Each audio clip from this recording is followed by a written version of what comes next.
Hey, what's up, you guys? My name is Bryan from Quevedo with the Nerds, and with me here are John Chaflant, excellent, and Darren Fung. We actually just came out from the panel, post-production workshop behind the scenes of film and television. I had to actually read it because there's no way I was going to remember all that title, but yes, with me are the composer of, what was the film that was being showcased? Silent Planet. Silent Planet, and the mixer for Tony Hawk.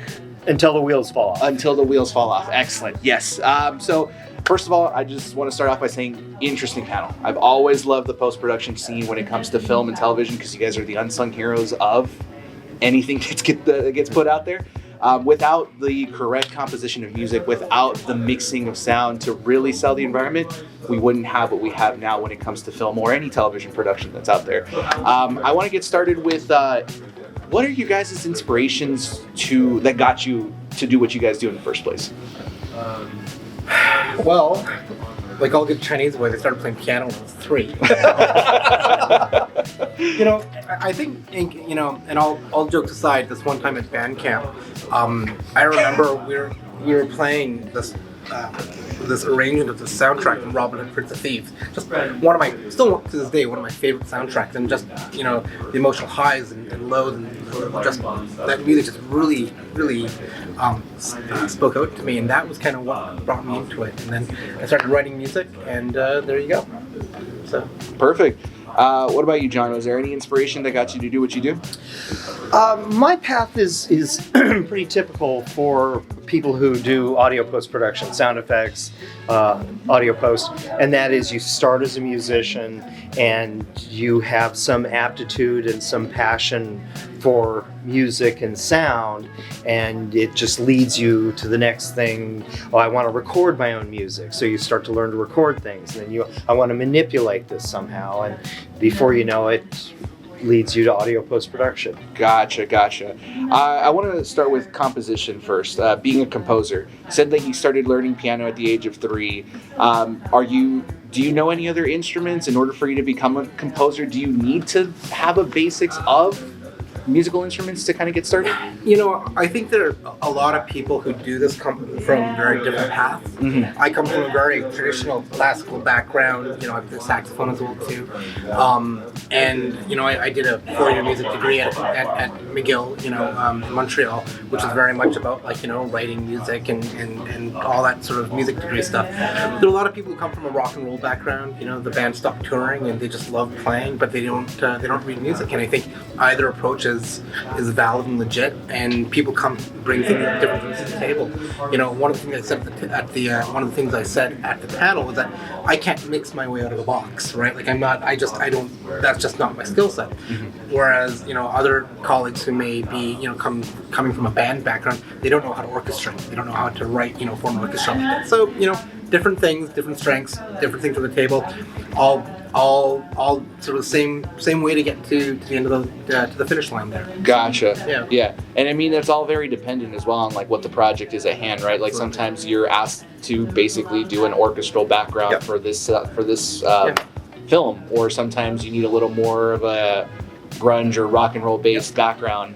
When you said a band, I thought Trent Reznor from Nine Inch Nails, right? Absolutely. Yeah, Absolutely. That completely makes a lot of sense. So you're strong in piano, but do you know how to play other instruments as well? So I know how to play saxophone. I haven't done that in a million years, although my son is starting elementary school orchestra, and I've foolishly volunteered to help out. So it'll be the death of me.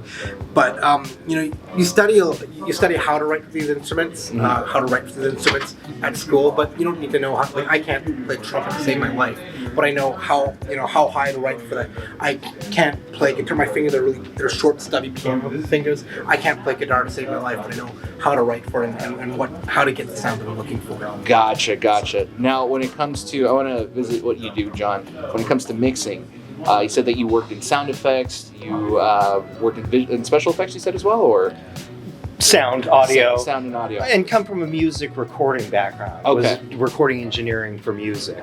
Gotcha. So that is pretty much like a stepping stone into getting into what you do, right? Very much so. So when it comes to what you do with mixing, because the clip that you showed us in the panel, for me personally, that's what sells scenes for me. Like immediately, even in that 2-3 minute clip that you showed, the impact that Tony had every time he hit the floor, like you felt it in here. And you, like you said, you felt his emotional struggles when he couldn't keep landing the trick, and when he hit his head on the wooden ramp as well. Like you felt those moments.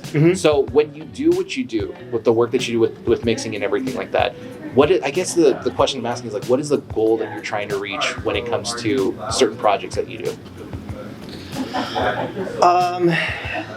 The goal to help the director achieve his vision, and to the best of my ability, have the audio have emotional content in it. It is the same as music. It really is. And the more you do this, the more you realize sound and music, it is the same thing. Yeah.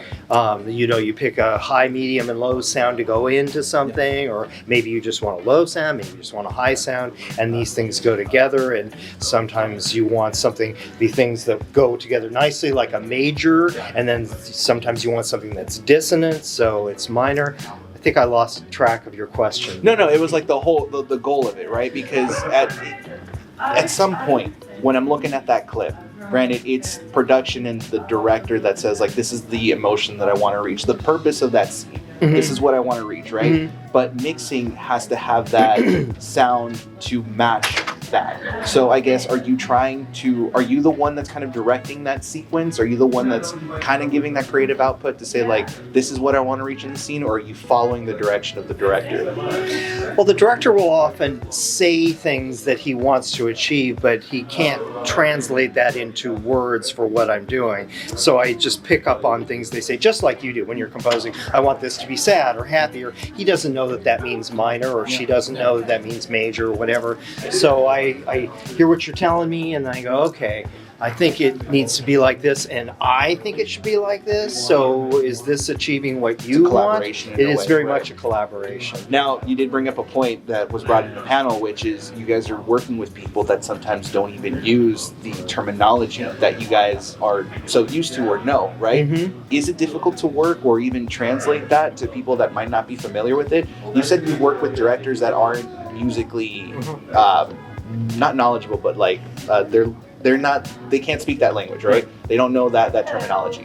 So is it difficult to translate and be like, hey, I get what you mean by a sad tone, or? I think it depends on whether the director is sort of acknowledges, or whoever you're working with, whoever's on the other side of that acknowledges that that's not their forte, right? Because you do have, and I think one of the things that especially when you're working with early stage filmmakers, like directors and producers, they want to be in control of everything, and what they're realizing is that by not giving you sort of that space to do what you do well, they're really kind of hampering you, and they're not letting their project be the best it can be. And I'm sure you've had that. I couldn't say better than that. I agree completely with what he's saying. Okay, and we both mentioned in the panel as well that you guys have great relationships with the directors that have worked on your guys' projects. You with what were the brothers again? The production company? Duplass brothers. Mark and Jay. And Jeff St. Jules, yeah. So you guys have great relationships with them. You've worked with them on previous projects before, right? How important is it to have that relationship when you guys are starting work on the things you guys do? I mean, for me, and I said this in the panel, like what it allows you to do, that you realize, you've had beers with the guys, you've had dinner, their family and all that stuff.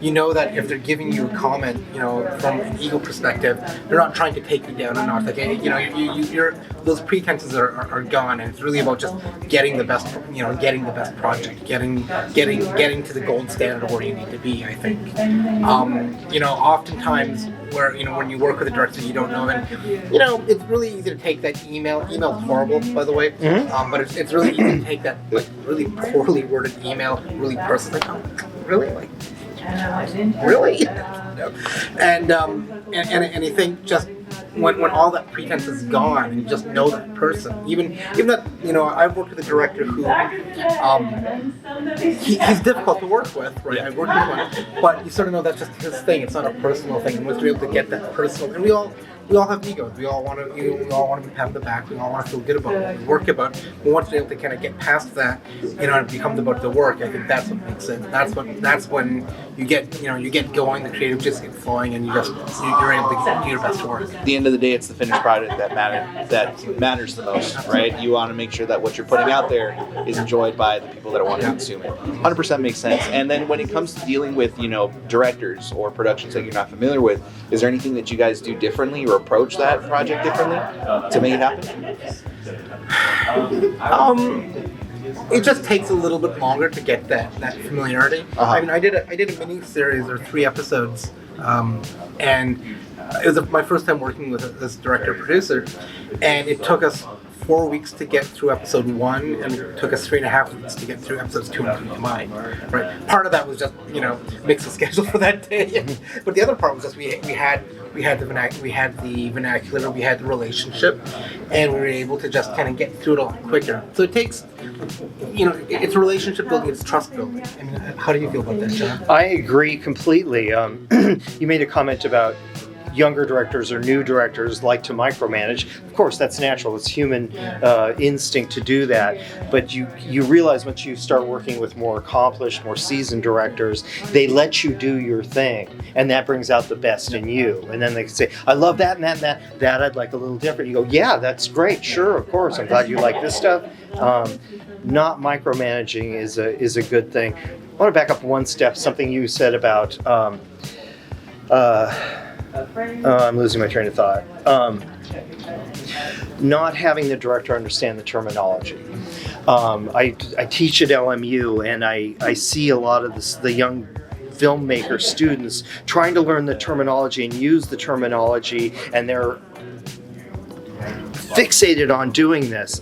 And I try to tell them, you don't actually need to be using the terminology. Just tell me. I've had people who don't know what they're doing at all come in and say, "What's that sound?" And maybe it's an instrument in there, and I'll say, "Oh, that's, like you were saying, an oboe. Yeah, I don't like that." Pull it out, and all of a sudden what's there is great. Suddenly it's like, okay, this person doesn't play an instrument, can't tell you what that instrument was, but they said lose that, and all of a sudden it's better, and they're right. And I'll just add on to what John said. I think also, as people who work in film and television, understanding the lingo that they're using, like understanding what shot that is, what a cut is, like just understanding, being able to speak to them on their terms, understanding what an emotional beat is, those sort of things. You really have to meet, I think, your collaborators on their ground. They have so many things they've got to worry about, right? And anything you can do to to bridge that communication gap, will help you just a million times in the long run. That's cool. That's very interesting. You guys have experience working with seasoned directors, and I like how I totally understand. Seasoned directors are not afraid to let other people touch their work. Newer people are kind of like, "Hey, hold up, this is mine. I get it," and they're not as open to accept criticism or even advice or maybe a recommendation, because you guys are also creatives. You guys can see the product and maybe can visualize something different. I'd like to go back to your clip as well. Like, to me, when it comes to music and certain film and TV, I love paying attention to beats dropping or rising in certain scenes, right? A beat drops more mellow if the individual that's on scene tends to, be more relaxed or kind of sad. And so you'll start to notice that, or it starts to ramp up and the piano in the background starts going faster because there's some physical activity that's going on there. Totally understandable. Before we wrap it up, do you guys have any advice for anyone out there that wants to get in the industry and do what you guys do? It's not easy. I completely understand. It's a lot of hard work, and there's a talent that's needed to be able to listen to that. So do you have any advice for anyone out there that might want to do it? You want to start?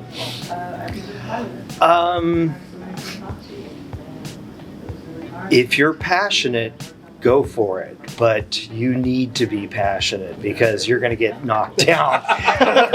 I'm just being honest. But, I'm not trying to discourage you because you're going to do it anyway. If you're passionate about it, you're going to do it anyway. And if you're passionate, you'll succeed. And it's not even the financial ups and downs, the emotional ups and downs, right? Like, you'll find a way to make rent or whatever like that. But it's really like, the questioning, man, am I really good at what I'm doing? Like, you've had a hard day and it's just like, man, you get beaten down a lot. And you're pouring your heart into absolutely. it. Yeah, absolutely. The one thing that I'll say, and I hope this resonates, when I get asked this question a lot, I say, don't be an asshole. Don't be a jerk. Yeah. This is such a people game. Like it is such a relationship-based game, and you need to be able to have good relationships with people. You need to be a good hang. You need to be spending lots of time on the phone. They're not even calling you at all hours of the night or whatever like that. You need to be able to hang with people, and people tend to hire people who are just fun to be around, right? If you can't be a good hang, or if you're just gonna be cranky, skanky, right? Like no one's gonna want to hire you. No one's gonna want to work with you. Despite, like, I know so many talented composers who are just so not fun to be around, and it's just like, and that's the reason why you haven't hit the next level of your career, because you're just not a good hang. Yeah. So don't be an asshole. That's No, it's great. That's a solid piece of advice right there. Yeah. I mean, who can't say that a project or something that someone works on isn't the best when the team doesn't come in and work together, right? Yeah. It only benefits itself if everyone comes in, loves what they do, and can communicate with one another, right? Totally makes sense, 100%. And I get the criticism aspect as well. Like, I get it. Yeah. As a creative, you're bound to get criticized for the work, and sometimes it's constructive criticism. I think that's a very important note. But John, Darren, thank you so much for joining us. Thank you. In this interview. I really appreciate it. Is there anything you guys want to plug in? Any works that you guys are working on now currently that you guys can talk about, or maybe socials? Instagram, at Stinky Rice Darren. No, that's Twitter, at Stinky Rice. No, sorry. Shit. The Instagram is at Stinky Rice Darren. Twitter, or X, sorry, X. It's Twitter. We call it Twitter. At Twitter? It never changed in our That's hearts. Stinky Rice. Check me out, stinkyrice.com. That's my website. So, yeah. Got a film coming out, again with the Duplass brothers. Okay. Mark's wife, Katie Hazelton, just wrote and directed a film called Magic Hour, and that'll be coming out in the next several months. I think it's quite good. It was a pleasure working with her. Find me at chalfantsound.net. Perfect. Now, Magic Hour, is that going to be on a streaming platform or in theaters? I don't know yet. Don't know. Okay. You, real quick, the project that you worked on. Silent Planet. Silent Planet is on what? So it's on the festival circuit right now, so Okay. it'll be out somewhere hopefully sometime soon. Okay. Just don't know those details yet. But playing Sao Paulo, I think, in a couple of weeks, and then I don't know what's next for it, but it'll be out soon. It's too good of a film not to be. Perfect. And then Tony Hawk's documentary is on. Is Max. it Max? Yeah. Did it recently come out, or was this a? No, it came out in 22, actually. 22, Yeah, gotcha, it's about okay. a year and a half old. Perfect. Okay, so go ahead and check out the projects that are out there. Once yours comes out, hopefully it gets announced on your socials, so that way we're able to share it and do everything else. But guys, thank you so much for joining us here. Really appreciate it. Thank you. This is John and Darren. My name is Bryan from Keeping Up with the Nerds, and we'll see you guys in the next video where we're going to be covering more of LA Comic Con 2024.